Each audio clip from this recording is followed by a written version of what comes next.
ಹೇ friends, welcome once again. ನಿಮಗೆ ನೆನಪಿದೆಯಾ ಅಥವಾ ನೀವು ಆ ವಿಡಿಯೋ ನೋಡಿದ್ರೆ ಗೊತ್ತಿಲ್ಲ. ತುಂಬಾ ಟೈಮ್ ಮೊದಲು ನಾನೊಂದು ವಿಡಿಯೋ ಮಾಡಿದ್ದೆ. ಅದು ಆಕಳನ್ನ ನಾವು ಯಾವ ರೀತಿ ಟ್ರೀಟ್ ಮಾಡ್ತೀವಿ, ಒಂದು ಆಕಳ ಲೈಫ್ ಹೇಗಿರುತ್ತೆ. ನಮ್ಮ ದೇಶದಲ್ಲಿ ಆಕಳನ್ನ ದೇವರಂತ ಕನ್ಸಿಡರ್ ಮಾಡ್ತಾರೆ, ಆದ್ರೆ ಅದ್ರ ಆಕ್ಚುಲ್ ಲೈಫ್ ಹೇಗಿರುತ್ತೆ ಅದ್ರ ಮೇಲೆ ಆ ವಿಡಿಯೋ ಇತ್ತು. ಅಂದ್ರೆ ಆಕಳು ಕೊಡುವಂತ ಹಾಲು ಇದೆಯಲ್ಲ, ಅದು ಆಕ್ಚುಲಿ ಆಕಳ ಕರುಗ್ ಸೇರ್ಬೇಕಾಗಿರುವಂತದ್ದು. ನಾವು ಆ ಕರುನ ಆಕಳಿಂದ ಸಪರೇಟ್ ಮಾಡ್ತೀವಿ, ಆ ಹಾಲಿಂದ ಸ್ನ್ಯಾಚ್ ಮಾಡ್ತೀವಿ, ಇನ್ಫ್ಯಾಕ್ಟ್ ಫೋರ್ಸಿಬ್ಲಿ ಪ್ರೆಗ್ನೆಂಟ್ ಆಗೋ ತರ ಮಾಡ್ತೀವಿ. ಕಂಪ್ಲೀಟ್ ಅದು ಯೂಸ್ ಆದ್ಮೇಲೆ ಮೋಸ್ಟ್ಲಿ ಅದನ್ನ ಬಿಟ್ಬಿಡ್ತಾರೆ ಅಥವಾ ಅದನ್ನ ಮಾರ್ಬಿಡ್ತಾರೆ.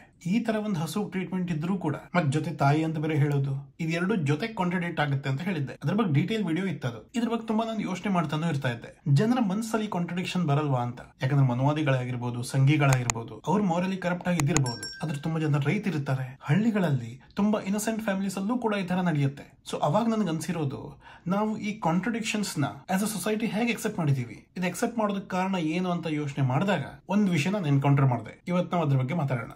So without further ado, let's start.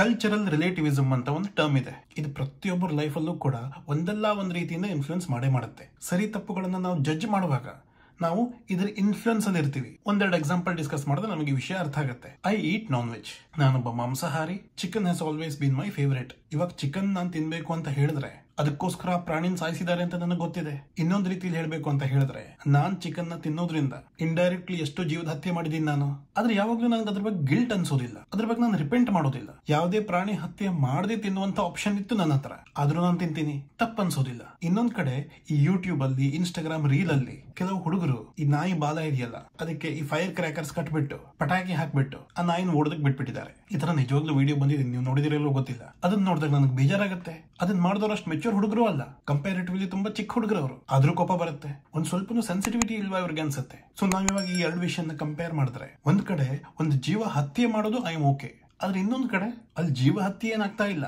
ಆದ್ರೆ ಇನ್ಸೆನ್ಸಿಟಿವ್ ಆಗಿದೀವಿ ನಾವು. ಅದಕ್ಕೆ ನನಗೆ ಬೇಜಾರಾಗುತ್ತೆ. ಈ ನನ್ನ ಮನಸ್ಸಿನಲ್ಲಿ ಈ ಡಬಲ್ ಸ್ಟ್ಯಾಂಡರ್ಡ್ಸ್ ಯಾಕೆ? ಯಾಕಂದ್ರೆ ನಮ್ಮ ಕಲ್ಚರ್ ಇದೆಯಲ್ಲ, ಅದ್ರೊಳಗಡೆ ಹಿಡನ್ ಸ್ಟ್ಯಾಂಡರ್ಡ್ಸ್ ಇರುತ್ತೆ. ಯಾವುದೇ ಧರ್ಮ ಆಗಿರ್ಬೋದು, ಯಾವುದೇ ಕಮ್ಯುನಿಟಿ ಆಗಿರ್ಬೋದು, ಯಾವುದೇ ದೇಶ ಆಗಿರ್ಬೋದು, ಅದು ಅದರದೇ ಆದ ಸರಿ ತಪ್ಪುಗಳ ಜೊತೆ ಬರುತ್ತೆ. ಆ ಸರಿ ತಪ್ಪುಗಳಿದೆಯಲ್ಲ, ಅದು ಲಾಜಿಕಲ್ ಸರಿ ತಪ್ಪುಗಳನ್ನ ಅಥವಾ ಮಾರಲ್ ಸರಿ ತಪ್ಪುಗಳನ್ನ ಓವರ್ ರೈಡ್ ಮಾಡ್ಬಿಡುತ್ತೆ. ಚಿಕ್ಕಂದಿಂದ ಯಾವುದೋ ವಿಷಯನ ನೀವು ಸರಿ ಅಂತ ಒಪ್ಕೊಂಡು ಬಂದಿದ್ರೆ, ನಿಮ್ ಕಲ್ಚರ್ ಅಲ್ಲಿ ಅಥವಾ ನಿಮ್ ಸಿವಿಲೈಸೇಷನ್ ಅಲ್ಲಿ ಯಾವುದೋ ಒಂದು ಸ್ಟ್ಯಾಂಡರ್ಡ್ ಸೆಟ್ ಆಗಿದ್ರೆ, ಯಾವುದೋ ಒಂದು ಸರಿ ತಪ್ಪು ಸೆಟ್ ಆಗಿದ್ರೆ, ಅದು ಲಾಜಿಕಲ್ ಸರಿ ತಪ್ಪುಗಳನ್ನ ಓವರ್ ರೈಡ್ ಮಾಡುತ್ತೆ. ಸೇ ಫಾರ್ ಎಕ್ಸಾಂಪಲ್, ದೀಪಾವಳಿಯಲ್ಲಿ ಆ ಪ್ರಾಣಿಗಳ ಬಾಲಕ್ಕೆ ಪಟಾಕಿ ಹಾಕೋದೇ ನಮ್ ಕಲ್ಚರ್ ಅಲ್ಲಿ ಇತ್ತು ಅಂತ ಇಟ್ಕೊಳ್ಳಿ. ಅವಾಗ ನಮ್ಗೆ ತಪ್ಪು ಅನಿಸ್ತಾ ಇರ್ಲಿಲ್ಲ. ಇನ್ಫ್ಯಾಕ್ಟ್ ಯಾರಾದ್ರೂ ಅದ್ರ ವಿರುದ್ಧವಾಗಿ ಮಾತಾಡಿದ್ರೆ, ಅನಿಮಲ್ ಆಕ್ಟಿವಿಸ್ಟ್ಸ್ ಏನಾದ್ರೂ ಅದ್ರ ವಿರುದ್ಧವಾಗಿ ಮಾತಾಡಿದ್ರೆ, ಇವರು ನಮ್ಮ ಕಲ್ಚರ್ ವಿರುದ್ಧ ಮಾತಾಡ್ತಾ ಇದ್ದಾರೆ ಅಂತಾನೂ ನಾವು ಹೇಳ್ತಾ ಇದ್ವಿ. ಯಾಕಂದ್ರೆ ಅವಾಗ ನಮ್ ಸರಿ ತಪ್ಪು ಡಿಫರೆಂಟ್ ಆಗಿರ್ತಾ ಇತ್ತು. ಆ ಪಟಾಕಿ ಬಾಲಕ್ ಹಾಕೋದೇ ಒಂದು ಸೀಕ್ರೆಟ್ ಟ್ರೆಡಿಷನ್ ಆಗಿರ್ತಾ ಇತ್ತು. ಇನ್ನೊಂದು ಇನ್ಸ್ಟೆನ್ಸ್ ತಗೊಳ್ಳೋಣ. ಯಾರು ಬೀಫ್ ತಿಂದ್ರು ನನಗೇನು ಪ್ರಾಬ್ಲಮ್ ಇಲ್ಲ. ನಾನು ಬೇರೆ ಬೇರೆ ಅನಿಮಲ್ಸ್ ಟೇಸ್ಟ್ ಮಾಡಿದೀನಿ, ಆದ್ರೆ ಬೀಫ್ ತಿನ್ನೋದಕ್ಕೆ ನನಗಾಗೋದಿಲ್ಲ. ಅಫ್ಕೋರ್ಸ್ ಅಪ್ಪ ಅಮ್ಮನಿಗೆ ಇಷ್ಟ ಇಲ್ಲ ಅಂತ ಒಂದು ಕಾರಣ ಇದ್ದಿರಬಹುದು. ಆದ್ರೆ ಬೆಳ್ಕೊಂಡು ಬಂದಿರುವಂತ ಕಲ್ಚರ್ ಹೇಗಿರುತ್ತೆ ಅಂತ ಹೇಳಿದ್ರೆ, ಅದು ಸ್ಪೆಸಿಫಿಕಲಿ ತಪ್ಪು ಅಂತ ಅನಿಸದೇ ಇದ್ರೂ ಕೂಡ ಬೀಫ್ ತಿನ್ನೋದಕ್ಕೆ ಕಷ್ಟ ಆಗಿಬಿಡುತ್ತೆ. That is the cultural impact. So over all ನಾವು ಅರ್ಥ ಮಾಡ್ಕೊಳ್ಬೇಕಾದಂತ ವಿಷಯ ಏನು ಅಂತ ಹೇಳಿದ್ರೆ,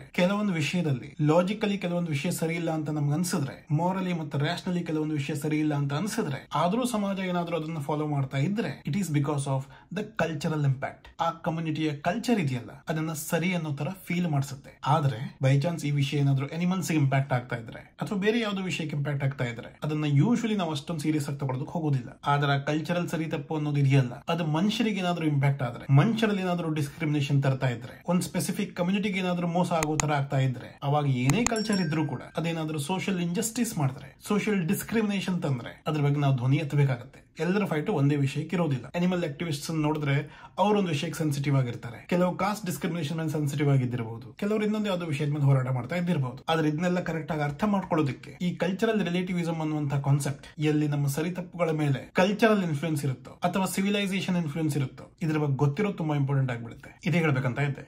thank you so much for watching this video. ಈ ವಿಷಯ ಏನಾದರೂ ಇಷ್ಟ ಆದರೆ please let me know by hitting the thumbs up. Please to subscribe to this channel. Thanks again. Take care.